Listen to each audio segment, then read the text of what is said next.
Hi everyone. In this lesson we want to investigate how we solve quadratic equations by factoring and also the relationship between the solutions that we get and what the graph looks like.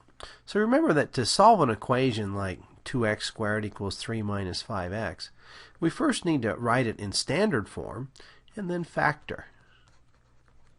So I want to get 0 on one side, so let's write this as 2x squared plus 5x minus 3 equals 0. So I'm going to add 5x to both sides, subtract 3 from both sides, and then I have to factor that.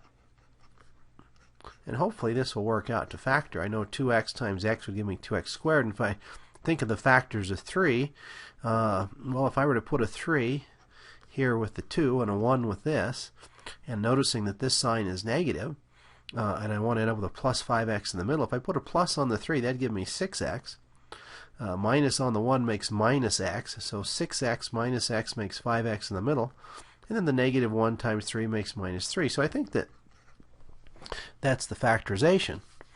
Alright, now we use what's called the principle of zero products. If you have two numbers that are multiplied together to give you 0, one of them has to be 0. That only works for 0 if you have two numbers multiplied together to get, say, 10.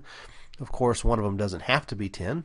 It could be 2 and 5. But if you ever multiply together and get 0, one of these numbers has to be 0. So either 2x minus 1 equals 0, or x plus 3 equals 0. That, by the way, is why it's important to get 0 on one side, and why you always get 0 there. Okay. So if I solve each of these individual equations now, I get 2x is 1, or x is a half, or x is negative 3.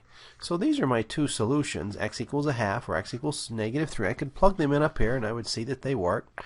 But I can also remember that these solutions are also the x-intercepts of the graph of y equals 2x squared plus 5x minus 3. So if I graph y equals 2x squared plus 5x minus 3, that's exactly this graph that I have here. And so when I graph that, if I were looking for the x-intercepts are exactly where y equals 0. And if I set y equals 0, then that's exactly the equation that I was solving up here. Okay? And so these x-intercepts should correspond to these solutions, and you can see that they do. This is x equals negative 3, and this one is x equals 1/2. Notice then that by observing the graph, we can very quickly and easily determine how many real or non-real solutions that there are. So for example, if I were to graph the equation y equals negative 3x squared minus x minus 7, okay?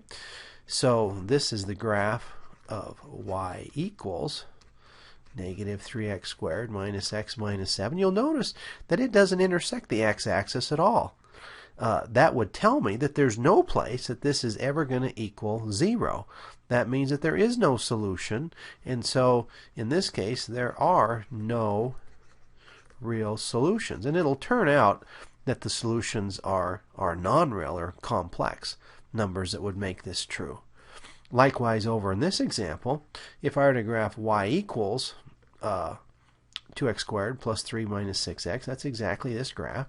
You can see that it intersects the graph in two places. So immediately I can see that there's going to be two real solutions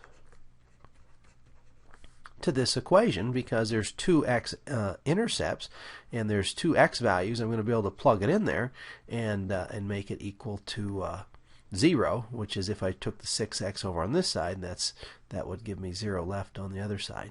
Okay?